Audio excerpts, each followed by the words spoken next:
Production Scracole présente. Oh putain.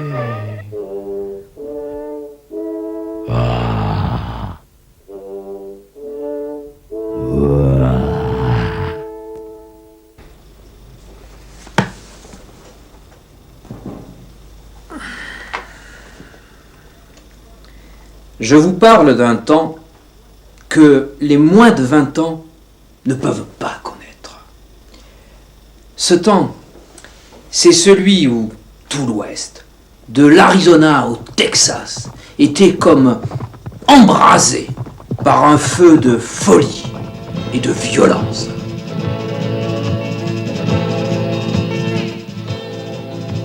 C'était le temps où l'existence de chaque chose, pierre, arbre, herbe, homme, chevaux, ne semblait tenir qu'à un fil. Chaque jour avait son pesant d'or en incertitude, et le ciel devenait obscur, tant il était chargé de menaces. Et chacun retenait son souffle au passage de ces étranges cavaliers qui, le soir, passaient sur l'horizon comme un trait sans un bruit. Et pourtant, ce temps-là valait la peine d'être vécu, tant il était riche en événements.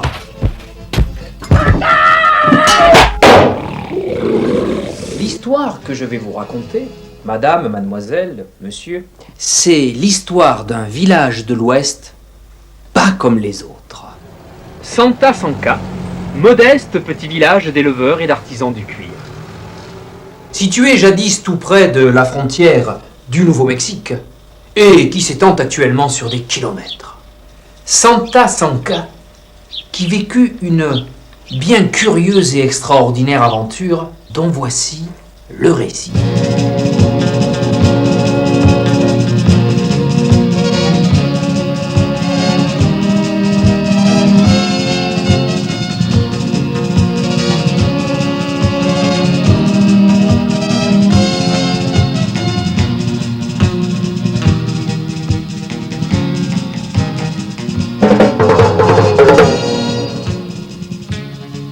Dans les années 1870, les habitants de Santa Sanca voulurent, sous la direction de Bob B, leur audacieux shérif, conquérir et s'approprier un terrain en territoire indien.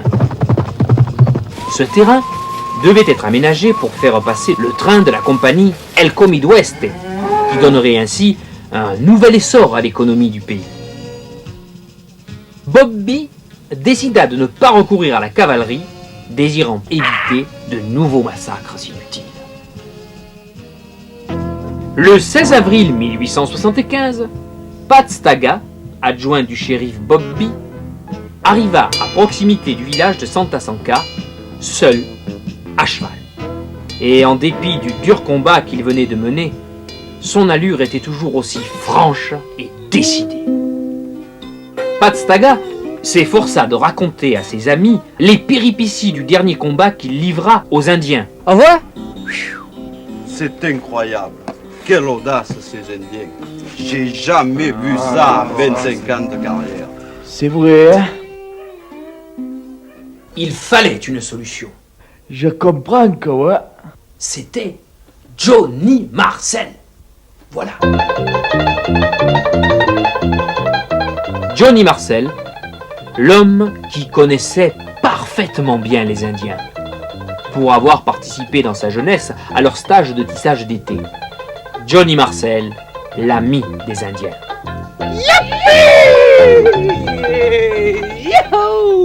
Examinons de plus près qui était Johnny Marcel.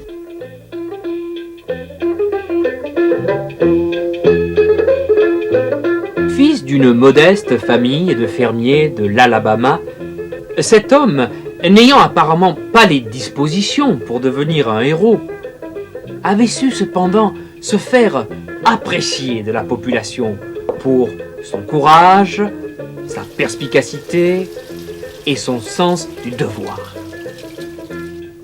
Toujours prêt à rendre service, il ne manquait jamais de faire une bonne action, qu'il n'oubliait pas d'ailleurs de vite cocher sur la crosse de son revolver, comme d'autres cochent des crimes.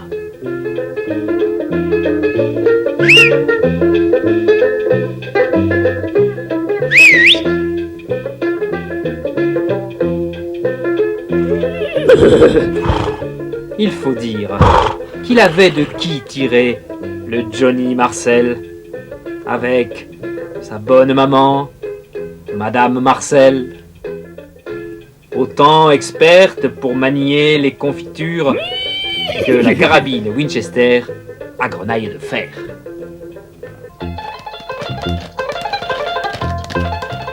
Johnny Marcel galopait souvent sur les crêtes en surveillant la longue file de bêtes à cornes qui s'engouffraient le long des escarpements rocheux vers la vallée. Lorsque le soir tombait, Johnny Marcel, après avoir parqué le bétail, faisait quelquefois une halte chez son ami René.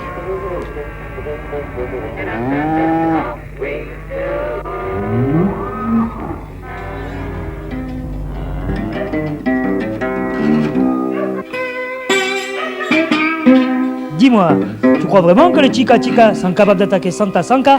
Oui, je le crois. Et ça risque même de chauffer 5 minutes. Leur chef, Ours qui tousse, a plus d'un tour dans la carcasse. Il est capable de toutes les audaces. Il est rusé comme un rapace. Et tu sais, Johnny, dans cette affaire, nous comptons tous sur toi. Les Chica Chicas avaient pour habitude de très peu discuter entre eux. Pourtant, ils riaient quelquefois, de bon cœur. Comme des fadas, hein. Mais très vite, les rires se dissipaient dès que leur chef, Ours qui tousse, survenait. Dans 4 jours au crépuscule, lorsque l'astre de feu aura franchi la crête des monts du surf agile, nous passerons à l'attaque. Tout ce qui appartient au visage pâle sera pillé, y compris les barrières, les clôtures, et tout, et tout. Ouga, ouga, honky tonk. Mais la tâche de Johnny Marcel n'était pas facile.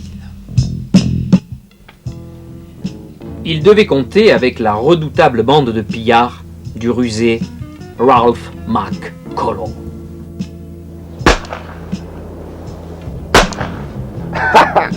Oh, pas commode ces chicas. Ralph McCullough voulait s'emparer du terrain de Wattishewingham pour rançonner les éleveurs qui viendraient à y transiter. Pour cela, il leur fallait la complicité des Indiens. Mais négocier avec les Chicas, c'était pactiser avec le diable lui-même. Ces Indiens, en effet, grâce à leur système opérationnel d'attaque, inspiré d'on ne sait quel stratège digne de Clausewitz, leur chef Ours qui tousse, sans doute, avait pour habitude de ne rien laisser d'entier après leur passage.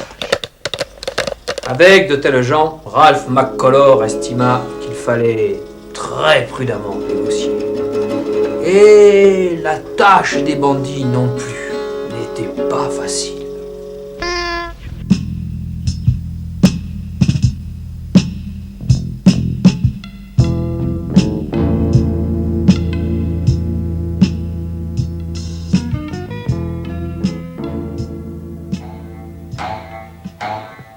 Ouga les gars, à quel taux est l'intérêt? Modéré. Voilà. Je te reconnais, étranger. Tu es celui que les visages pâles appellent Glaucome, Oui. ou Roger Laronde du Middle West. Oui, Plus connu sous le nom de Ruse Toujours, ou Ralph le Coloré. et oui. Il y a encore Ralph McCullough à Santa Sanka.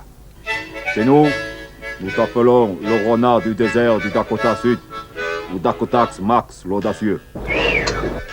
Si Ralph McCullough ne veut pas conserver le titre de Roger la honte du Middle West et être baptisé par les Chica Chica, Ralph tête réduite, j'ose espérer qu'il tiendra parole cette fois Oui. et que nous aurons l'alcool et les fusils en temps voulu. Au plus tard dans 3 semaines avant la pleine lune. Oui. Oh. Et je te salue à nouveau, véritable Sachin chassé, ours qui tousse. Et je te remercie de la confiance que tu me portes. Avant 3 semaines, le jour de la Saint-Marcel, j'aurai retraversé la frontière avec le chargement complet. Sinon, je ne m'appelle plus Ralph Marcolor. Mais pas comme vous voulez. Allez les gars, on y va.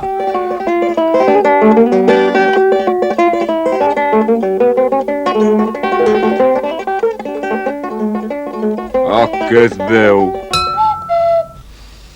Le 22 avril 1879, une grande réception fut donnée au village.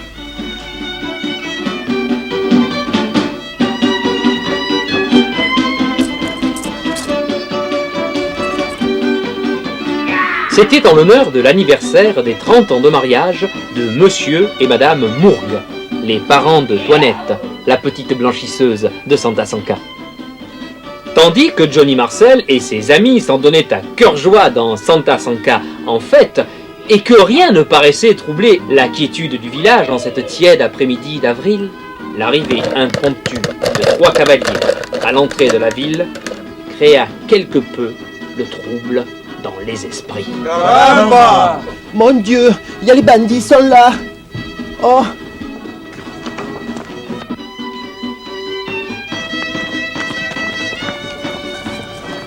Il s'agissait, vous l'avez deviné, de Ralph McCullough, le rançonneur, et de ses hommes de main, qui avaient décidé de faire une halte à Santa Sanca pour y semer la discorde.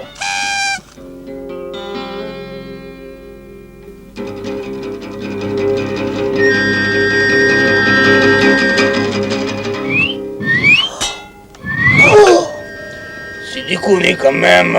Quand même, tout de même, quelle honte. Ça suffira. Mais c'est chaque fois la même chose ici. Quand on fait une fête. Franck a raison. On commence à vous avoir assez vu. Hein. Vos gars ne nous font plus rire. Tu parles trop, Frank. Et je vais te faire réavaler ton vocabulaire. Ces beaux messieurs vont nous montrer comme dans ce biais. Alors, l'ami, on met encore la zizanie. tu m'as lancé le serpenté. Tu vas me le payer. Je vais t'envoyer au Père Lachaise, dans un beau costume en mélaise. Aïe, malaise. Tu as trop parlé. Maintenant, tu dois avoir soif.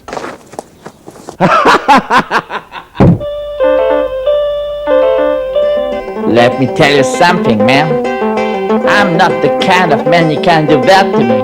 And I don't care if you're a gang man. Ralph, tout en époussetant son feutre noir, Ralph McCullough jura, mais un peu tard, qu'on ne lui prendrait pas. C'est alors que l'événement imprévu se produisit. Les Indiens! Les Indiens! Les Indiens! Ils sont à moins de 2 km à El Zéphiros. Il faut faire vite! Allons-y les gars.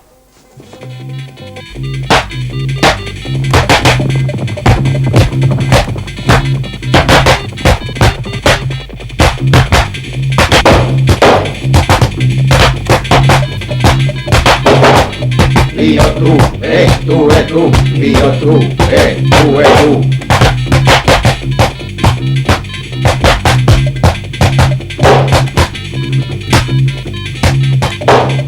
Les Indiens, quand même. Oui. C'est bien. Oui. Ça nous fait un peu de distraction. Eh oui.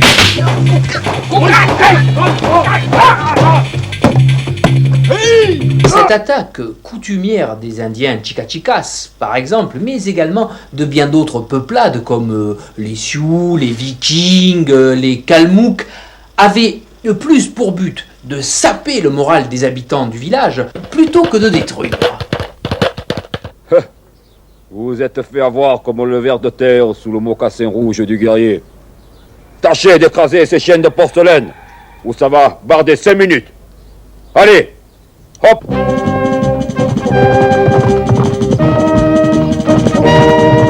Consent de bonsoir. Carrez-vous les gars. Les Indiens reviennent. Comment?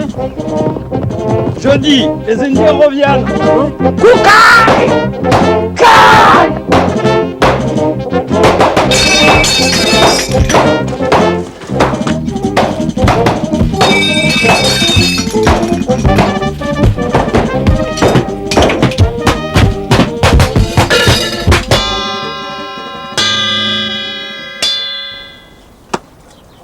Va, mon fils, et sois courageux.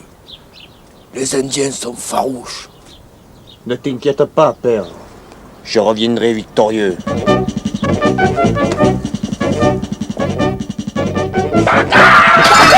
Et tu te rends compte que j'aurais dû rentrer dans la marine Et ouais, ce garçon, il aurait dû rentrer dans la marine. et que je suis venu me perdre ici.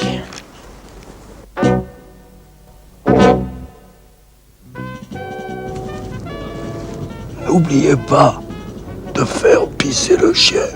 Oh.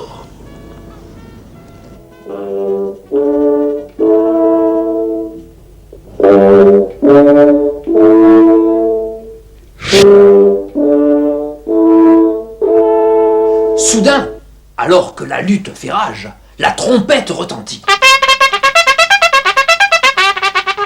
C'est la cavalerie qui arrive à l'horizon. Ah ouais?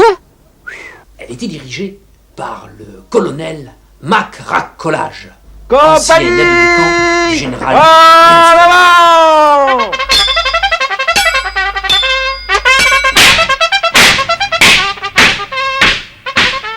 L'issue du combat demeurait désormais incertaine. Allez, monsieur, il faut vous reposer maintenant. C'est fini les histoires.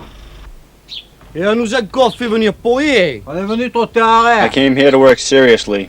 But what should I do with these guys in this Western film?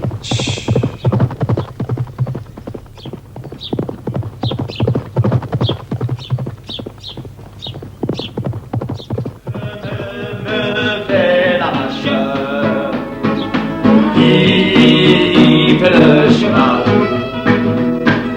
Claque ton fouet ou ta cravache et descends vers le corral. Dans le bruit et la poussière